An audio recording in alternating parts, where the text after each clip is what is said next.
Hello friends, मैं advocate Vinod Sharma अपने channel कानून और आम आदमी में आपका एक बार फिर हार्दिक स्वागत करता हूं। दोस्तों, कुछ रोड एक्सीडेंट यानी कि सड़क हादसे इतने भयानक होते हैं कि वो जीवन भर दर्द देते हैं। अगर व्यक्ति किसी तरह बच जाता है तो वो जिंदगी भर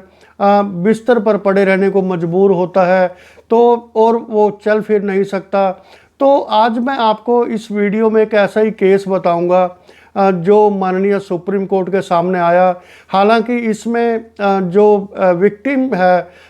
उसको 1,41,41,94,000 का कुछ मुआवजा माननीय सुप्रीम कोर्ट ने दिया है, लेकिन इसमें विक्टिम अभी भी कोमा में है 8 साल के बाद भी और बेड रिडन है। तो दोस्तों, क्या पूरा केस है ये सब मैं आपको आज इस वीडियो में बताने जा रहा हूं। तो दोस्तों, वीडियो शुरू करने से पहले हमेशा की तरह मेरी आपसे रिक्वेस्ट है कि आप मेरे चैनल को सब्सक्राइब करें। अगर आपको वीडियोज अच्छी लगें तो लाइक और शेयर करना मत भूलें और बेल आइकॉन का बटन भी ज़रूर प्रेस करें ताकि नए वीडियोस का नोटिफिकेशन आपको तुरंत मिलता रहे। तो दोस्तों, बात करते हैं एक सिविल रिट पिटीशन माननीय सुप्रीम कोर्ट के सामने आई। उसका नंबर है 1540 ऑफ 2022। केस का टाइटल है श्री बेंसन जॉर्ज, इसमें अपलांट है versus Reliance general insurance company limited and another's. तो दोस्तों, इसमें जो एक यूथ होते हैं 29 साल का एक लड़का था जिसका एक रोड एक्सीडेंट हो जाता है। वो 1 जनवरी 2013 को, और उस एक्सीडेंट में उनको ग्रीवियस हेड इंजरी आती हैं, ब्रेन इंजरीज आती हैं और जिसके चलते वो काफ़ी दिनों तक हॉस्पिटलाइज रहे। उनकी ब्रेन की 3 सर्जरी हुई और उस वक्त एक्सीडेंट्स के पहले वो डचेस बैंक में प्रोसेस सुपरवाइज़र के तौर पे काम कर रहे थे और उनका एनुअल पैकेज जो था वो 4,59,425 रुपये बनता था उस टाइम में। तो दोस्तों, जब ये जो एक्सीडेंट क्लेम का मामला जब ये MACT कर्नाटका में फाइल किया गया तो उसमें कर्नाटका के ट्राइब्यूनल ने उनको 94,37,300 रुपये का मुआवजा अवार्ड किया और इसमें 9% इंटरेस्ट उनको दिया गया। लेकिन इस फैसले से अग्रीव होकर उनकी जो नेक्स्ट फ्रेंड है, मदर उनकी जो अपलेंट है इस केस में, वो माननीय कर्नाटका हाई कोर्ट में जाती हैं और वहाँ पर उनको जो है एनहेंसमेंट के लिए अपील करती हैं कि ये मुआवजा कम है, क्योंकि जो उनकी हालत थी, जो इंजरीज उनको हुई हैं, वो बेड रिडन है, उसके हिसाब से ये मुआवजा बहुत कम था। तो माननीय कर्नाटका हाई कोर्ट की बेंगलुरु बेंच ने ये मुआवजा बढ़ाकर 1,24,94,333 रुपये कर दिया। और इसके साथ साथ जो रिलायंस इंश्योरेंस कंपनी थी वो भी माननीय कर्नाटका हाई कोर्ट में गई और उन्होंने जो है अपील की कि जो है कि मुआवजे को कम किया जाए, लेकिन सिर्फ उनकी अपील को पार्टली अलाउड किया गया और जो 9% का जो इंटरेस्ट MACT ने दिया था उसको घटाकर 6% किया गया। उसके बाद इस फैसले से अग्रीव होकर जो विक्टिम की मदर है वो माननीय सुप्रीम कोर्ट में एक सिविल अपील फाइल करती हैं और वहाँ पर ये प्लीडिंग्स देती हैं कि जो मुआवजा है, ख़ास तौर पे जो पेन और सफरिंग्स के मामले में जो मुआवजा दिया है हाई कोर्ट ने वो कम है। और एक और हेड है कि उसमें लॉस ऑफ हैप्पीनेस और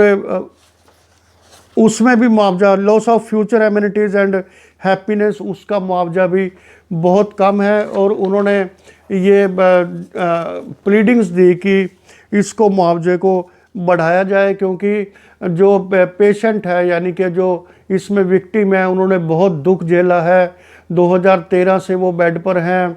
कितनी सारी उनकी सर्जरीज हो चुकी हैं, इसलिए इन दोनों हेड्स में जो उनका कंपनसेशन है वो बढ़ाया जाए। और क्योंकि जो है इसमें 100% उनकी डिसेबिलिटी थी, तो माननीय सुप्रीम कोर्ट ने ये अपील को डिसाइड किया। Justice MR. शाह की बेंच ने इसको अभी हाल ही में डिसाइड किया, और इसमें जो उन्होंने ऑब्जर्वेशंस दी हैं वो मैं आपको बताता हूँ कि माननीय सुप्रीम कोर्ट ने कहा कि इतना प्रोलॉन्ग्ड हॉस्पिटलाइजेशन है, इतनी मल्टीपल उनकी सर्जरीज हुई हैं, और वो बेड पर हैं जब से एक्सीडेंट हुआ है, इसलिए जो सफरिंग्स और पेन्स के हेड के अंतर्गत जो हाई कोर्ट ने फैसला दिया है, पैसा दिया है, वो 2 लाख रुपए वो बहुत ही कम है, इसलिए उसको बढ़ाकर माननीय सुप्रीम कोर्ट ने 10 लाख रुपए कर दिया। और इसी तरह एक और हेड होता है loss of amenities and happiness, कि मान लो कि फ्यूचर में कोई भी हैप्पी वो लाइफ को एंजॉय नहीं कर पाएंगे, कोई हैप्पीनेस नहीं मिलेगी उनको, क्योंकि कोई आदमी अगर बेड पे पड़ा हुआ है कंटिन्यूसली, तो वो लाइफ को कैसे एंजॉय करेगा। तो इसलिए इस हेड में माननीय कर्नाटका हाई कोर्ट ने 1 लाख रुपए का मुआवजा डिसाइड किया था, जो कि माननीय सुप्रीम कोर्ट ने कहा कि ये बहुत ही कम है, क्योंकि 8 साल से पेशेंट कोमा में है और उनका पूरा जीवन बिस्तर पर ही रहेगा, इसलिए उन्होंने इसको भी राशि को बढ़ाकर 1 लाख से बढ़ाकर उन्होंने 10 लाख कर दिया। तो और रेट ऑफ इंटरेस्ट उन्होंने 6% ही रखा माननीय सुप्रीम कोर्ट ने, और टोटल अमाउंट जो अवार्ड का जो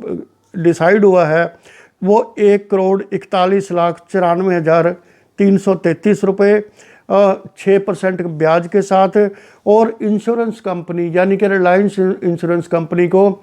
4 हफ्तों में ये राशि जो क्लेम्स ट्राइब्यूनल है बेंगलुरु का, वहाँ पर जमा करने के लिए का आदेश दिया है, और अगर वो इस अवधि में जमा नहीं करता ये पैसे, तो फिर ब्याज की जो दर है वो 6% से बढ़कर 7.5% कर दी जाएगी। और ट्राइब्यूनल को माननीय सुप्रीम कोर्ट ने एक और आदेश दिया है कि इस क्लेम के पैसे को long term interest bearing schemes में लगाओ, जैसे नेशनलाइज्ड बैंक्स में एफडीज वगैरह होती हैं, पोस्ट ऑफिस में एफडीज होती हैं, तो ऐसे में इस पैसे को जो है लगाया जाए, ताकि ये आने वाले समय में जो विक्टिम है इसमें उनके काम आ सके, और ये पैसा व्यर्थ ना जाए, किसी अन्य खर्चों में ना वेस्ट हो। तो ऐसे माननीय सुप्रीम कोर्ट ने ये ऑब्जर्वेशंस दी हैं, और उनका एक जो ऑब्जर्वेशन खास तौर पे ये थी कि हालांकि जो पेशेंट है वो कोमा में है, उनके जीवन में कोई सुख नहीं है, उनका जो है वो बेड रिडन है, और आने वाले समय में भी वो बेड पर ही रहेंगे। हालांकि जो है इस पैसे से उनके स्वास्थ्य की भरपाई नहीं हो सकती, लेकिन फिर भी जो है उनके इलाज के लिए, उनके मेंटेनेंस के लिए ये पैसा बहुत ज़रूरी है। तो दोस्तों